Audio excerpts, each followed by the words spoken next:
Right guys, welcome back. We are working today on a 2004 XC90. I'm about 400 miles away from home as I was merrily driving down the road yesterday. My serpentine belt let go. They are absolutely not supposed to look like that. So let's get this belt out of here and see what we're looking at.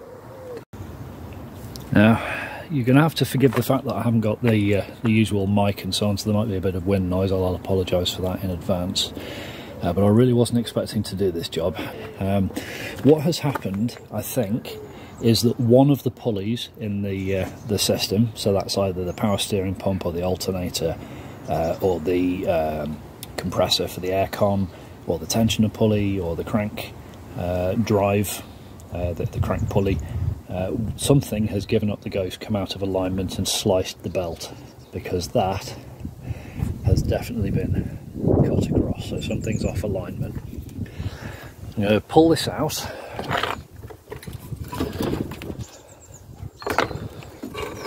Let's see what we've got.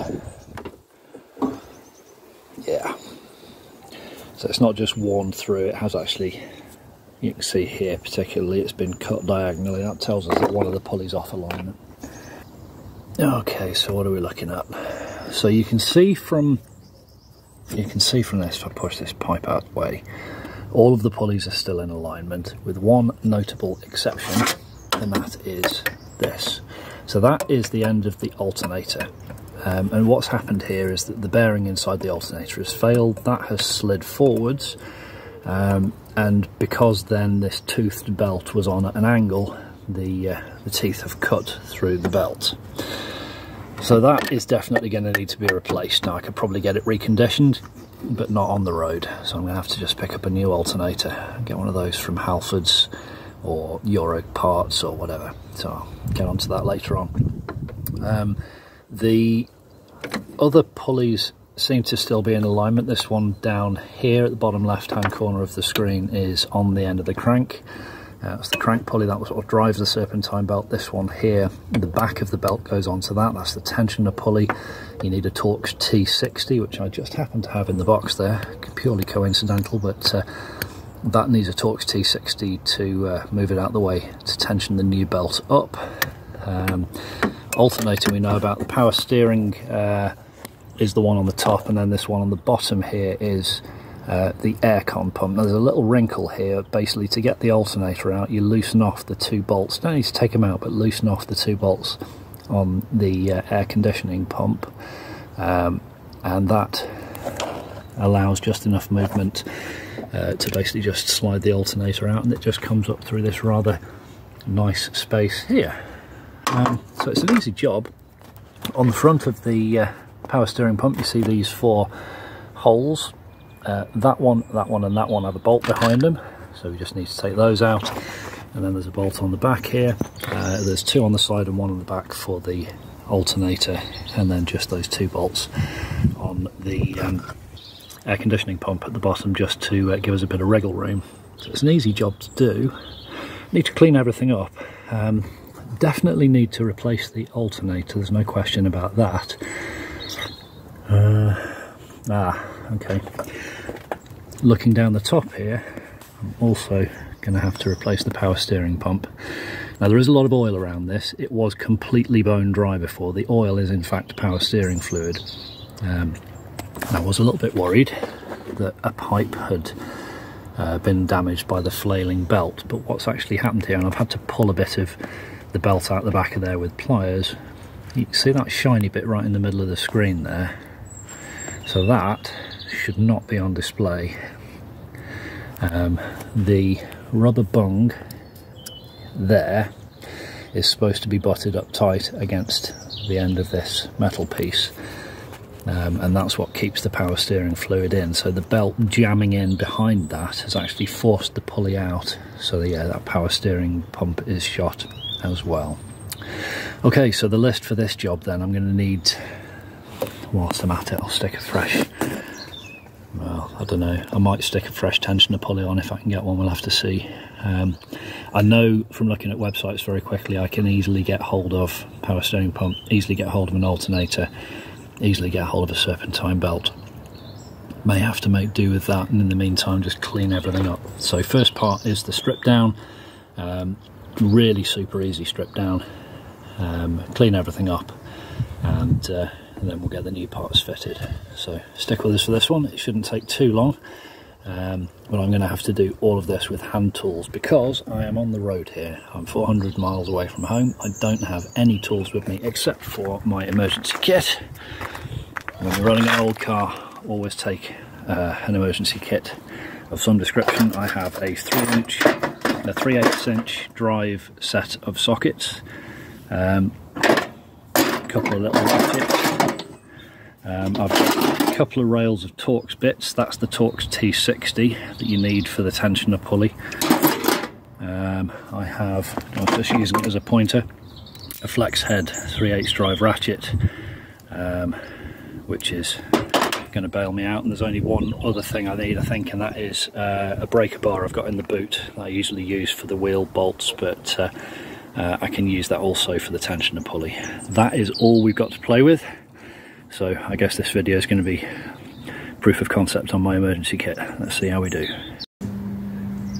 One other thing to mention, it's always useful to keep a bit of plastic in the back of your car. You never know when you're going to need it, and in this particular case I've been catching residual drips of power steering fluid, so yeah, I'll see if I can find a box to stick that in, make a temporary bucket basically to catch all the drips, because when I'm blasting with brake cleaner and so on to get rid of all the oil, clean up all the surfaces and so on, I really don't want to be dripping that all over my my host's drive here. Had to get towed here on the back of a flatbed pickup, so you know, not ideal, but at least the car is secure and I can go and get the bits I need to flip this job. What I don't have though is an advanced toolkit, which is nice, so let's see how we do. Okay, so first thing I'm going to do is I'm going to loosen off this Jubilee clip here. And with that loosened off, I'll pull that off there. The cloth, of course, to catch any drips. And with that now nicely emptied and caught the inevitable spillage, I'm going to pop that under the strut brace. Just keep it out of the way. So that's taken care of. And the more fluid can come out of here, which is nice. So, next up, I need to get rid of this in order to be able to turn that. Now that's got an O-ring on the end of it inside, it's a little compression fitting, but that needs to be backed out of there. So we're going to have to release that little 12mm, if you can see it, with a little 12mm bolt, sorry, nut in there. There it is, right there. So to get at that, as I mentioned before, there are 4 holes. This one, and this one connect the thing to the block. This one here is for that little retaining clip, so let's let that out, keep it in a safe place. Okay, so having loosened this off already, you can see how this fits through there. I'm just going to very carefully wind this out by hand and be really careful to catch that bolt. Really don't want to lose these. The other thing I need to be careful to catch is the pipe holder here, because that protects the pipe from the spinning belt, and also a clip that keeps that compression fitting in place. So a little bit of a fiddly lot to get out of here. Oh, I lost it. Yes, I have. Okay, magnet time already. And if you haven't got one of these, you need one. Little magnet on the end of a telescopic bar. So there's the mystery bolt. Keep that in a safe place. Here is the plate, and I will just show you this. Should you ever need to do this job yourself, remember when you're putting it back together that the plate that holds the pipe off the spinning belt goes behind the little clip. You can see it there, the C-shaped piece here. It goes behind that, so when we're reassembling we need to make sure all the bits go back in that order. Now I'm very unlikely to drop this gadget, not too worried about that. But you do have to be a little bit careful about this. And that is a super important little piece of kit. Do not lose that. Very important. Okay, so now I can just back that out with a normal ring spanner. Okay, so I've got a few problems with my toolkit missing some stuff that I need. I don't have a 16mm open-ended spanner, so I'm going to have to really scrape the bottom of the barrel here. I'm going to have to use an adjustable to get that compression fitting off. The other end of that bracket goes onto the front of the head.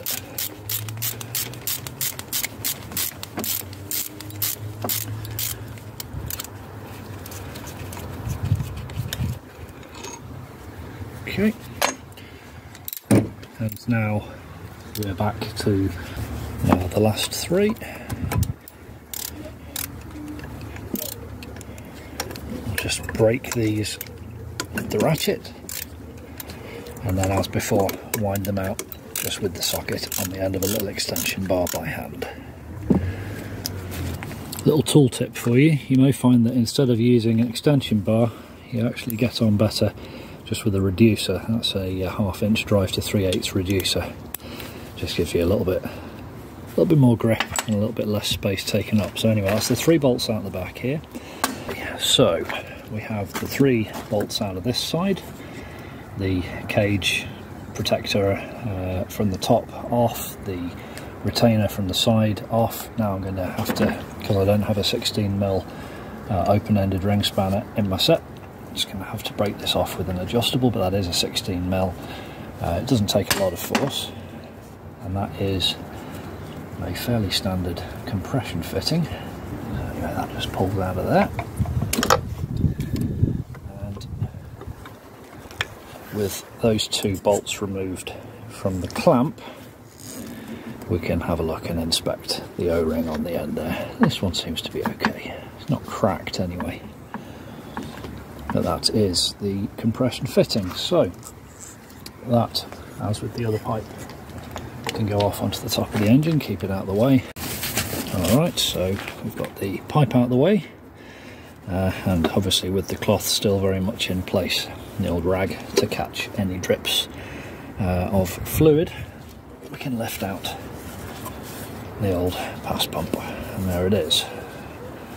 So do catch any drips. It's not particularly nice stuff, and this will be full of it. Now a tip for you is that you can often get a discount if you take the old unit back in, and what I'm particularly keen to show you here is, having turned it over, you can see some more of the belt all charred and wedged in there. So that is what's killed us here. Basically the serpentine belt, once it's snapped, has basically jammed in, forced the pulley away, and kind of opened up this gap that should not exist.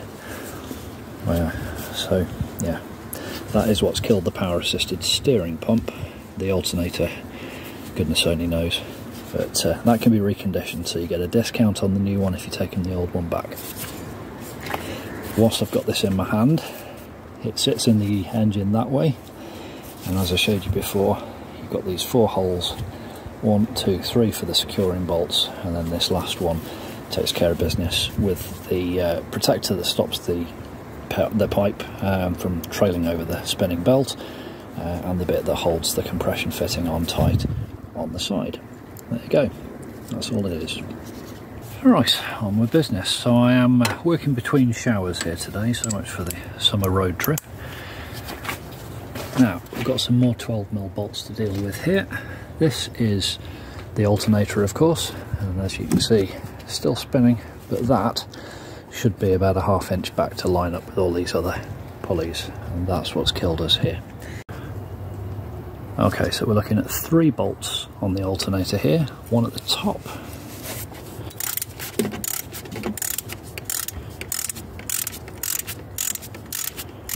and 2 below. This pipe gets in the way a bit, so just push that out of the way. You can feel the ends you won't necessarily see them. Right, so I usually try and keep the camera mounted on a tripod so it's not too wobbly, but just bear with me, this is important stuff. So you can't usually see the two bolts that we need to release across the bottom here, because from the top they're hidden by the unit itself. But it's those two there that need to be removed. Now you'll notice that they are mounted through the top of the compressor for the air conditioning, and there's the pulley on the bottom end of that. Now at the back here we have this piece here, which is the alternator, this bit here which is the engine block, and this bit here which is the top of the compressor. So the bolt runs all the way through all two of those units there into the block. Alright, so what we need to do is remove that bolt, and then we're going to rock this over a little bit by removing by loosening rather the two bolts that hold the bottom of the compressor in place. So obviously it's mounted at the top with these two bolts we're about to remove from the alternator, but there are another two bolts lower down on the compressor. I'll show you those in a sec. And when you loosen those, this piece rocks forward about 4 or 5 mil and gives you enough wiggle room to let that bit out. So once again, these are the two bolts we care about, and we've got 2 more to loosen yet.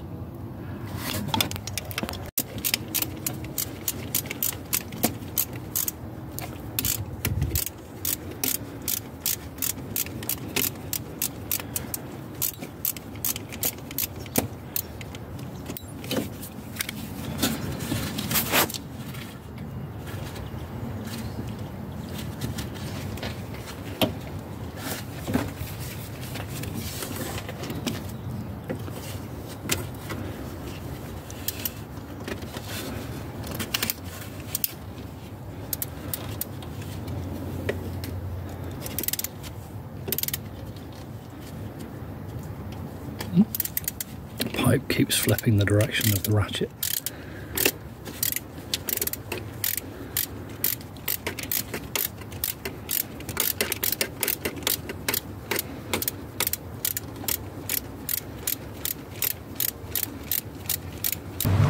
So there's the top one. The bottom two are much longer and much fiddlier. Just persevere, we'll get there in the end. As I say, these are much longer, so you might need to push this pipe down here to get them all the way out. And there's the bottom bolt, another one on the other side.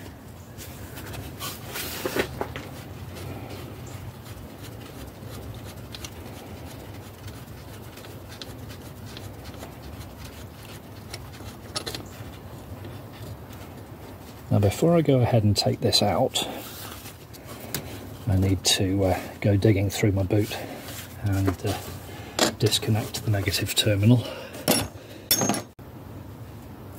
Okay, so with an XC90 or an S60 or a V70, in fact most vehicles on the P2 platform, the battery's in the boot. So I've got 3 13mm or 1 and 2 bolts to deal with here.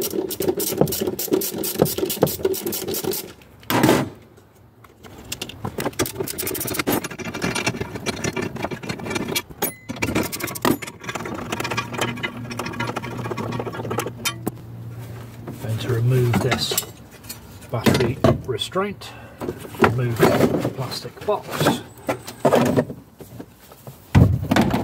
and then importantly I'm going to remove the negative terminal. This is, I believe, 10mm. Yes it is, that's 10mm. So just a little ring spanner.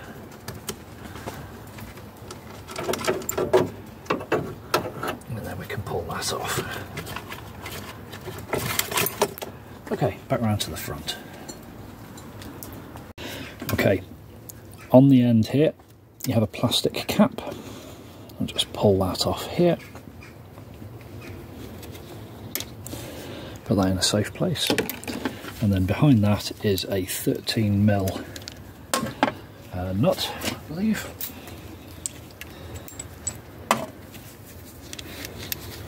And that is the positive connection onto the alternator. Doesn't take a lot to break these loose, but you want to make sure you snug that up good and tight when you put it back on, because any dodgy connections to the electrical system can give you all sorts of screwy things, and you really don't want your alternator to be intermittently working, otherwise your battery's going to get flat on you sooner or later. Keep that in a very safe place. Okay, so next one out is the alternator then. So this little spade connector here just pulls off, and then, as I mentioned before, you can kind of work it upwards, but in order to easily extract that, can't really get it out. In order to easily extract that, I'm just going to loosen the 2 bolts on the front of the air conditioning compressor. Okay, now once again, it is easiest to show you these bolts from underneath.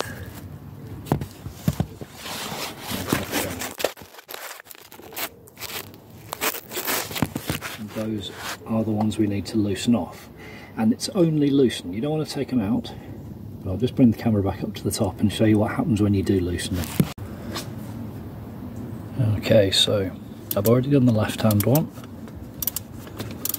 There you go.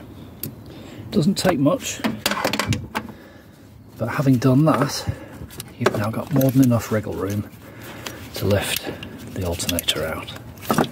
And that's what it's all about. Just give yourself a fighting chance.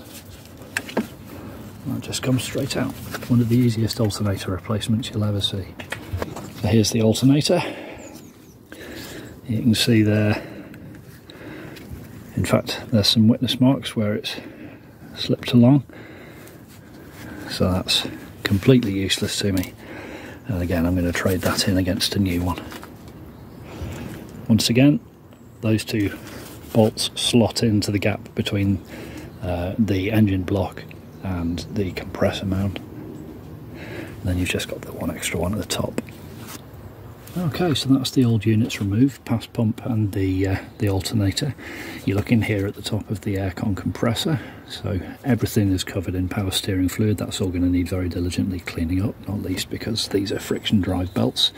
And of course the new Serpentine belt is going to be immediately contaminated with oil if I don't do a real deep clean of the engine bay here. So yeah, just a little reminder to you that if you ever need to change your alternator on any Volvo on a P2 platform, so S60, S80, V70, XC70, S60, XC90, the lot, just loosen those 2 lower bolts on the air conditioning compressor, and that gives you just enough wiggle room to more easily slide the alternator out, because the alternator sits in there.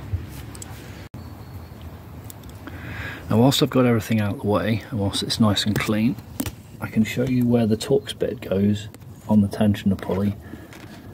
There you go, see that there, that's a T60,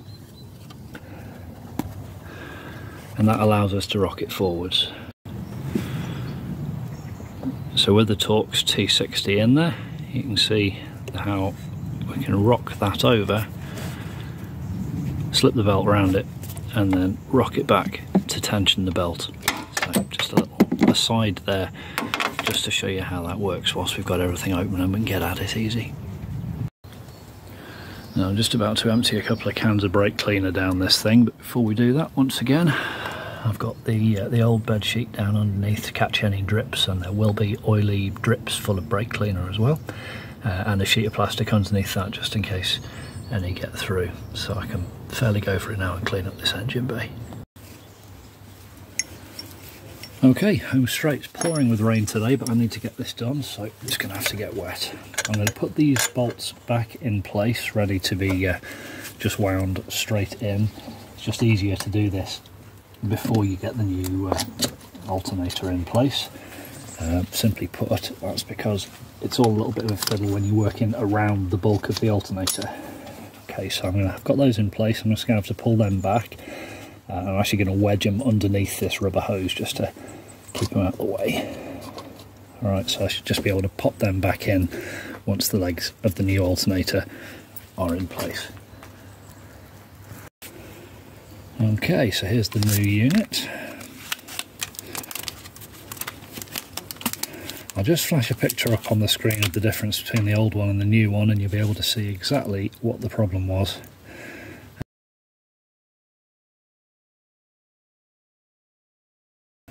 As before, these bits here go back in there, and this is genuinely one of the easiest alternators in any car I've ever worked on to refit, to get in and out. Usually you have to take fans out and radiators and all sorts to get these in and out, but just with that little wrinkle of loosening off the bolts on the compressor, we can just slide that in. So now we've got these bolts located and the unit's in place, we can just thread them in. Little tip for you is that you need to lift the unit very slightly and get that top one located before the other bolts will just slide home. Super easy. And once we've got these bottom ones snugged up, then we can tighten up the aircon compressor for pump as well. Right, that's it, finger tight, ready to snug up. So 5 bolts to do here, 1 at the top, 2 on the front, that goes through the top of the compressor, and then the 2 at the bottom of the compressor. I'm just going to speed on through this bit, but I'll put all the content in just to prove that I'm not cheating and using any kind of fancy tools on the side. This is all done just with a simple 3/8 socket set and this one extendable ratchet.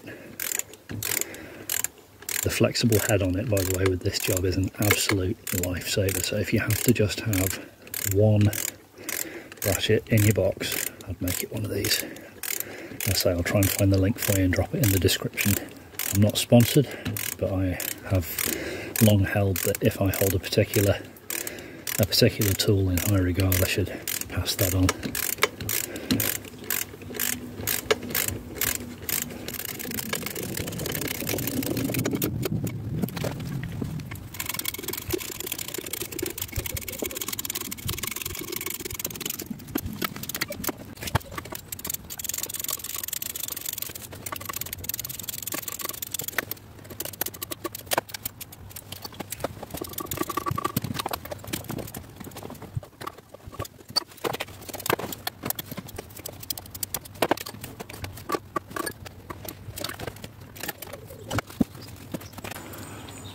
Okay, that's everything back in alignment.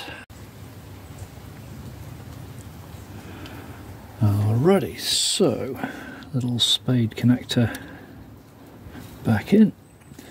We have 13mm nuts on the outside, and this one's slightly different. It doesn't come with a plastic cap, but I'm going to see if I can fit the original one back on it, because it'd be better to have that covered up.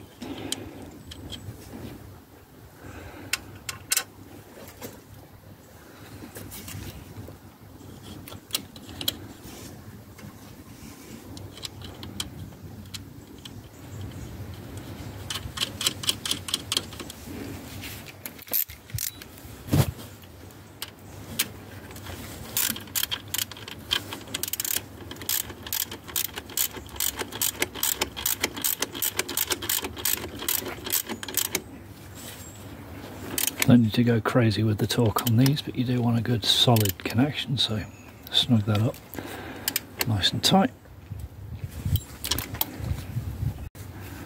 And let's pop the cap back on. It does fit because it came off the 13.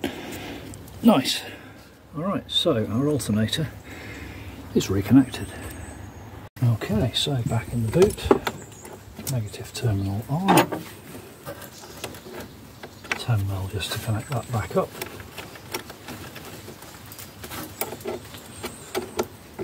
Nice little bit of shelter on the back from the rain because of the boot lid.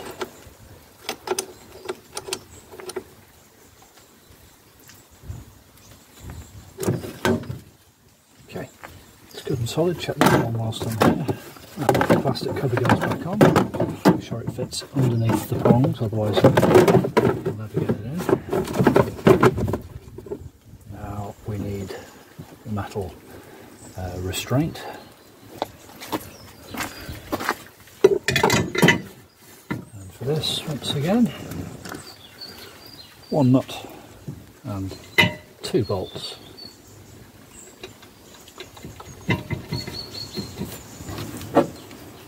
And these are all 13mm.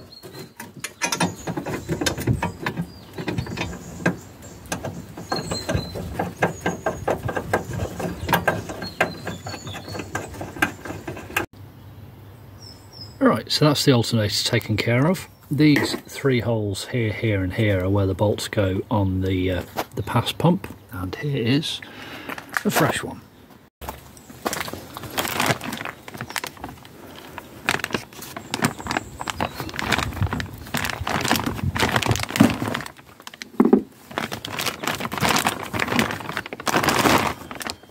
Now, the pulley's a little bit bigger on this one than the last one. I'm not going to worry too much about that. I'm assured that this is the correct one for the vehicle and that there is no other choice. So, let's roll with that. As before, 4 holes, 4 bolts, that one and that one go through these 3 holes here. Okay, so again, another super easy piece to fit if you know the little wrinkle, which is you need some kind of short extension to get this in through the hole. I'll just get these loosely fit and then tighten them up afterwards.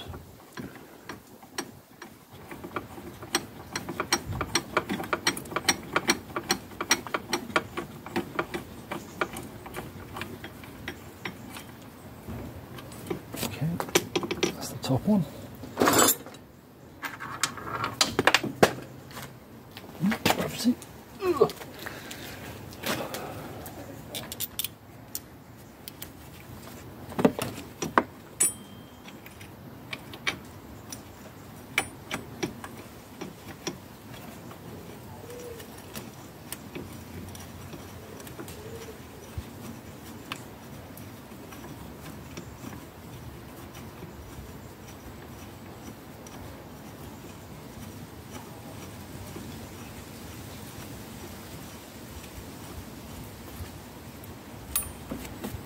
And the last one is the one at the back. This is the tricky one.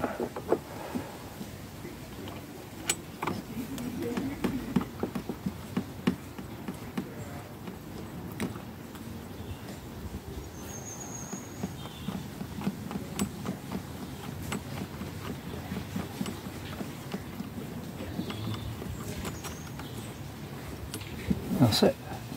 So now I'll just snug those up. Once again, using the flex head angle ratchet.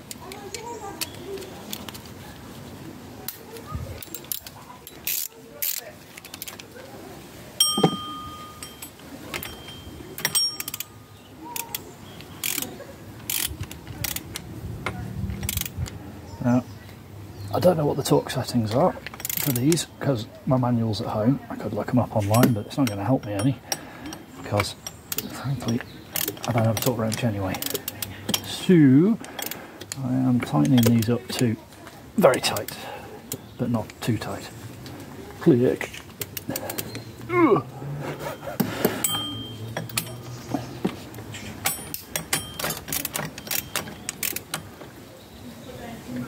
I haven't got the extension bar out to its maximum extent here again, just to kind of take the edge off the force that I could apply to these.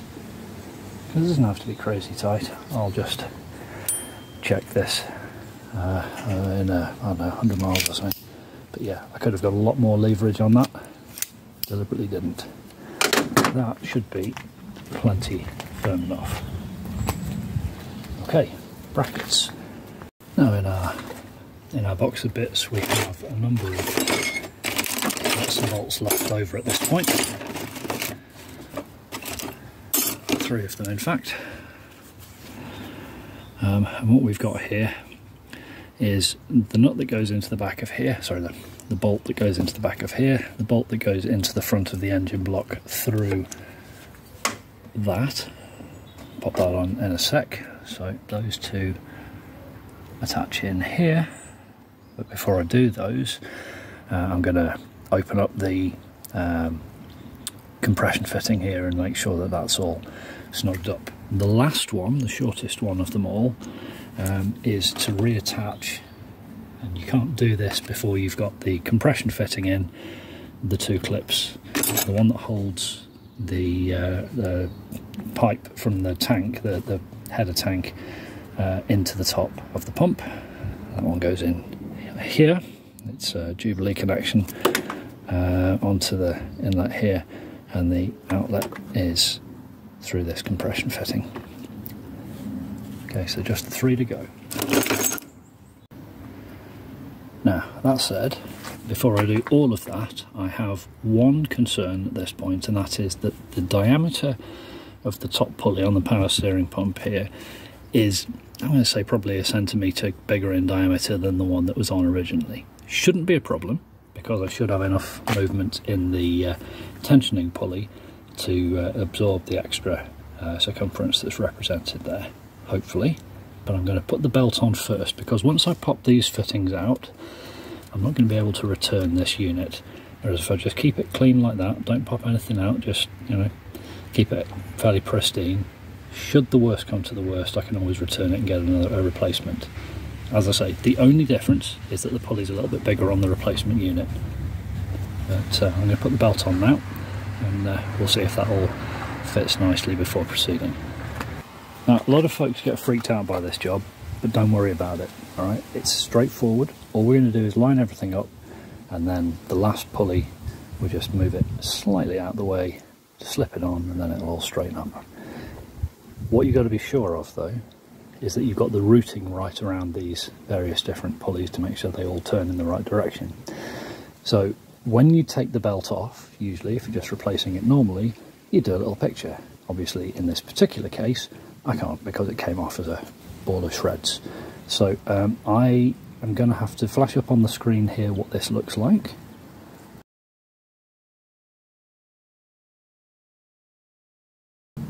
Okay, there you go. So take a screenshot of that, take your time as you thread the cable back on, and word to the wise, if you do have a spare pair of hands, it's really useful to get someone to help you feed it on, particularly the top end, if they hold the top end as you're feeding at the bottom in.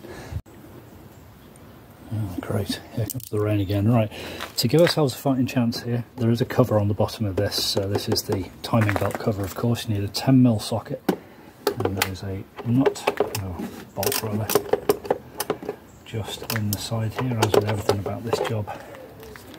Not the easiest thing in the world to get at, but not impossible, so we'll just pop this out. Ooh, you can see there it's a special bolt, 10mm. This just pops off, and I'm exposing here the timing belt. And the reason for this is that we need to get at the top of that big pulley there. That's the crank pulley. Okay, so that's what we're routing around. You can see here, around that one, under the bottom of the compressor, up to the power steering pump, and then around in that sort of three-prong shape. Right, time to put the belt on, and I'm going to do this and then go and get a cup of tea, because I'm soaked to the skin and completely and totally frozen. Directly underneath the Torx T60, when it's fully cranked over, there is a hole that lines up with the hole on the back plate. That allows you to put a pin in. In this case I'm going to be using, I think that's a 4mm drill, that's all I've got available. It is directly underneath, about 3/4 of an inch lower than the Torx T60 when it's fully cranked over. That allows you to lock the thing in place, take the Torx T60 out, and have a much easier time of trying to tension the thing and get the belt lined up and so on without fighting against a really powerful spring. So just going in, I'll say about 1/2 inch, 3/4 of an inch underneath the Torx T60. Put that thing, whatever it is, a screwdriver, a nail, whatever you've got. There it is.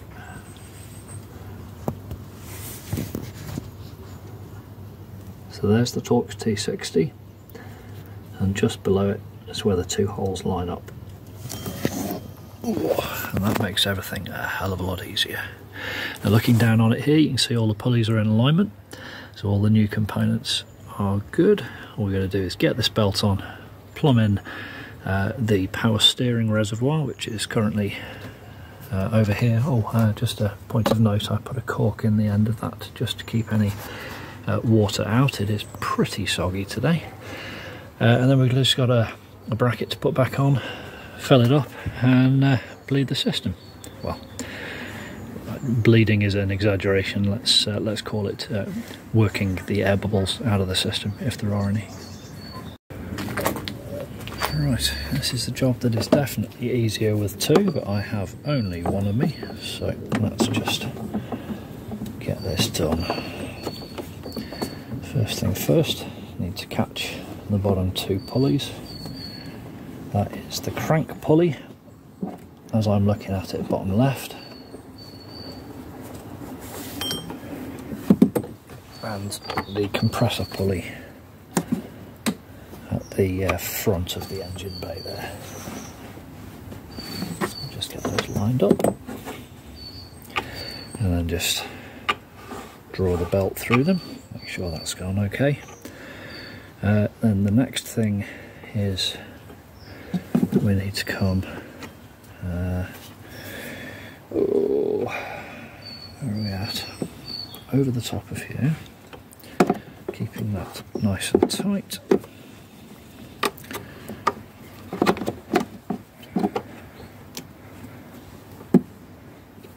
Down around the idler.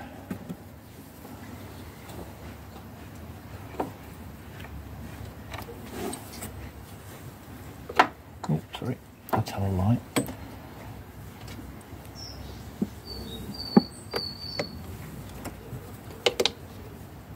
Down around the alternator, then the tensioner pulley, and the bottom idler. Now, it can be a bit of a merry game getting these things in, so take your time, don't panic, follow the picture. But not working against a powerful spring really does help. And the other thing is, remember that the crank is absolutely immobile. You're never going to pull anything around the back left hand corner. That's fixed. So you can use that to tension the belt as we go and get maximum wriggle room. And it is useful if you have someone available to put a hand on and just keep things under control. If you don't, you don't. I don't. Not today.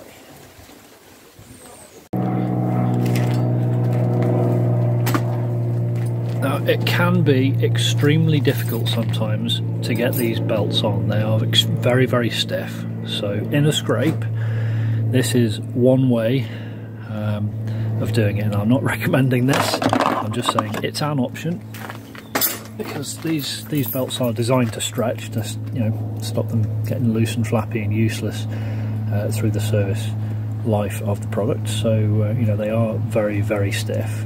So what I'm going to do here is just very, very lightly turn it over and use the advancing crank to just jerk this round a couple of degrees at a time. And that is a cable tie that will slip rather than destroying the belt or the pulley. The cable tie will give way first, and it just hold it in place to stop it sliding off the side. Let's see if this works.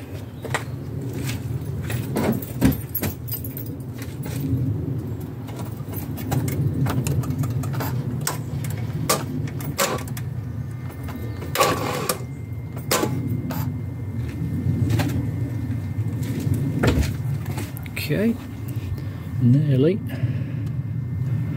So I'll just pop this cable tie back off.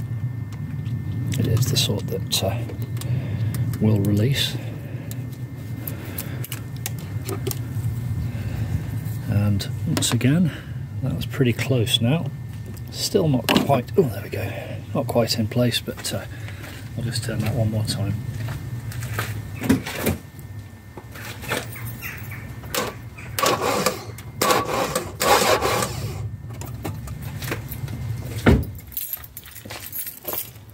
There we go, simples.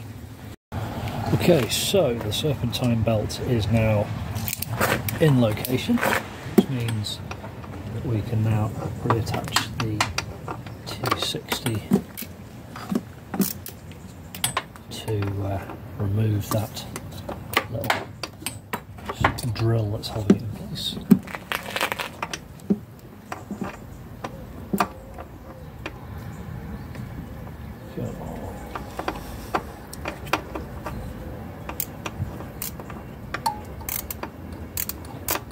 There it is. Okay, so push this over. Release the screw, and that is now fully tensioned. Perfect. Worth mentioning that if you happen to have a 32mm socket in your emergency kit, I don't, but I will from this point forwards, then you could use a breaker bar to manually crank the engine. Turn the nut on the end of the crank socket, the crank pulley itself, but the starter motor, just one little click at a time, will do the same job. So now we can put the timing belt cover back on. Now, this timing belt was changed about 3 years and only 25,000 miles ago, because the crank head itself, there's an oil seal just inside here, a liquid seal that was leaking, causing a terrible mess. But anyway, that's one for another time. Our special bolt to go back into the timing belt cover. Let's slide this back in.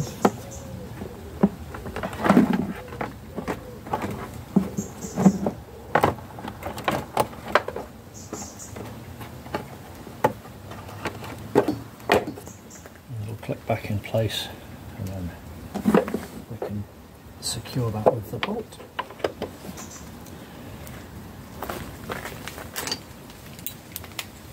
Just to recap, this one is a 10mm socket.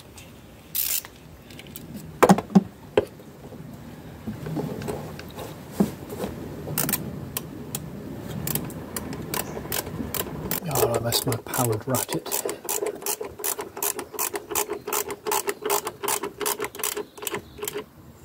Go. Lovely. Alright, so before I'm done here, I am going to just go around all 9 of the bolts that hold these various different bits and bobs in, tighten those up, and then we're on to reconnecting the reservoir, refilling the fluid and getting the bubbles out of it. Getting there. Okay, time to replace the header tank connection. Always just check the Jubilee clip on the bottom of your tank as well, because they can work loose. Pop that in place. That is just a Jubilee clip, and then next one is the high pressure fitting. It's a compression fitting.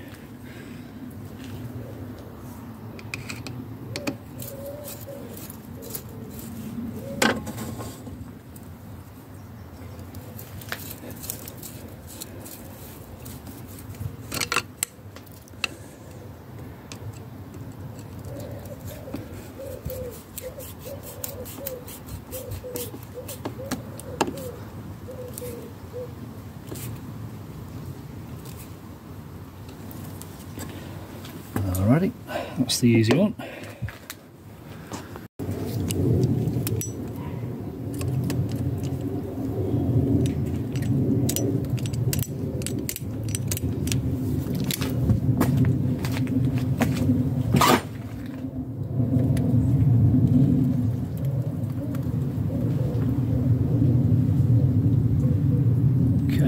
This is pre-primed. Need to connect very quickly here. I've already checked the O-ring on the end of this and it's absolutely fine. So that pops in there. Compression fitting just winds in. Just to recap, this one is a 16mm. I'll tighten that in a sec. The other thing we just need to reattach here.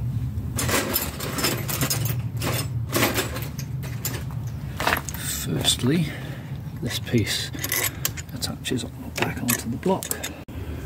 Okay, so this is a long bolt, same as the top one on the alternator actually.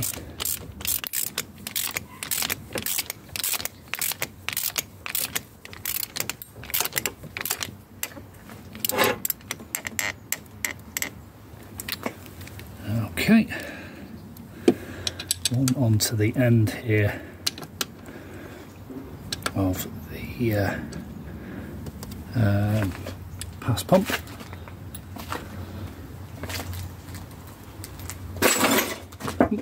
To get this one in, I'm just going to back that last one off just a touch.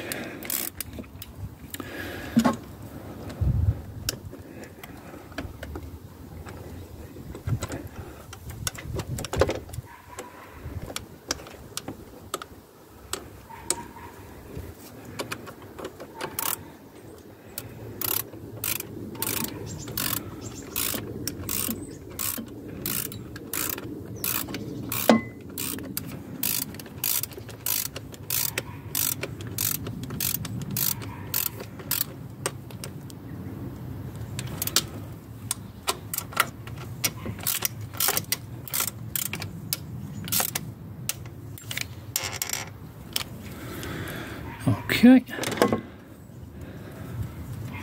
that's all lovely, and now we just tighten down the 16mm.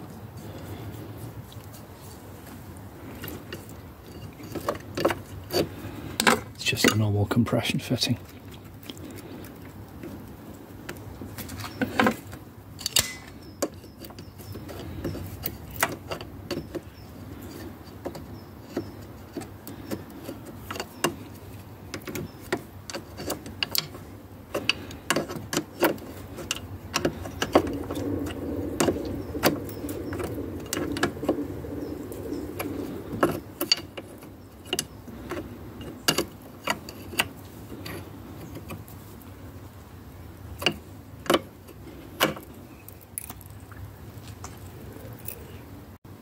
Okay, super important little clip now.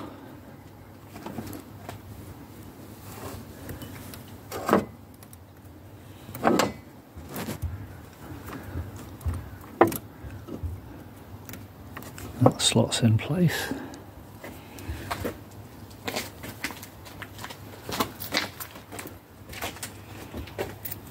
The last bolt.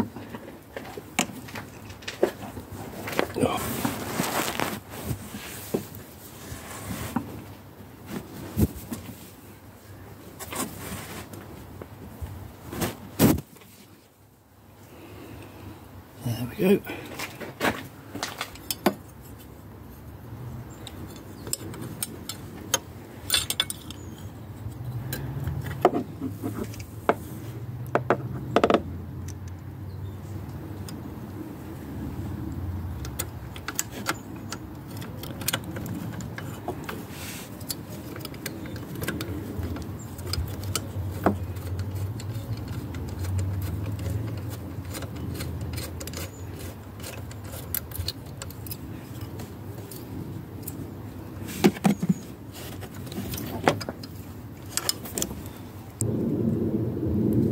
Getting dark, let's put the lights on.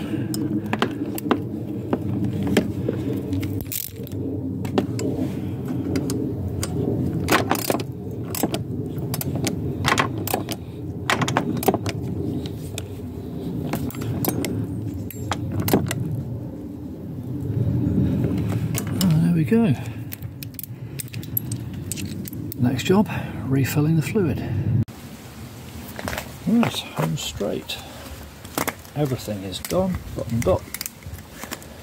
Last job is just to refill the power steering fluid. So, be a bit careful with this stuff, got to use the right grade. This is CHF 11S, which I've used for many years without issue in Volvo P2s. That's an S60, a V70, an XC90, etc, etc. I'm going to fill this right up.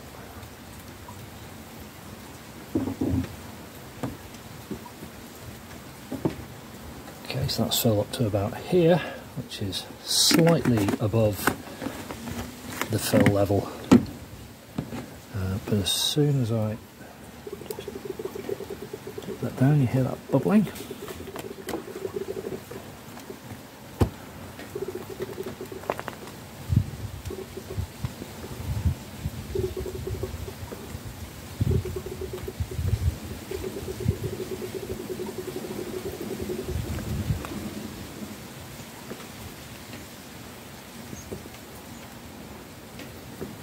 Okay, that's now down to about here, so the pipe's full, the pump is primed, and of course there was already a good lot in the system. I didn't drain the rack or anything like that, so that's us. There you go. Right, let us switch it on, make sure the belt's running true. And check that the alternator is throwing about 14 volts plus, just to make sure that I can trust it to continue a journey. Moment of truth. Well, you start after a day of mucking around. That's a yes. Happy days.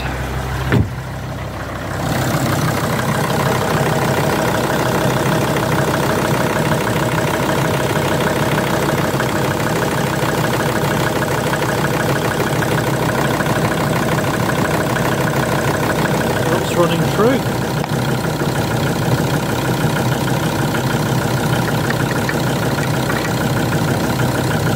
Just going to squeeze this pipe a little. Make sure there's no more bubbles in it. Seems good. I'll check the level before driving off anyway. Quite nice. That's that. Check the grips.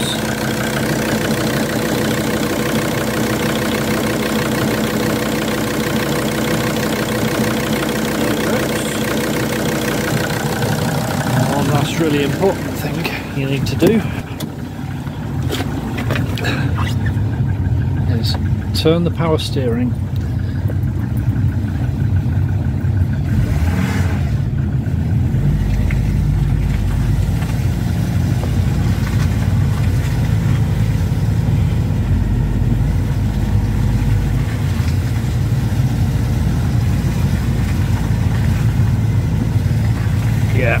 I think we're good. It's working just fine. Right, I'm going to leave that ticking over for a while, because I say that's been without an alternator for a while. I'll do a quick short on how to test the alternator, but what we're looking for is voltage of 14 volts plus. I'm using my diagnostic computer here as a voltmeter, just for an easy life. Let's see what happens when we switch it on.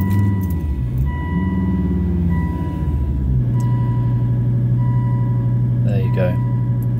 Now I would expect it, because the battery is very, very flat, it's not been charged properly for a few days and has been used intermittently as part of the service work, but I am very happy with that. So the alternator would normally be pushing north of 14 volts to charge as you go, but that'll soon creep north of 14 as the battery reconditions itself on a long run. So, well, there you go, happy days. The power steering is working a treat.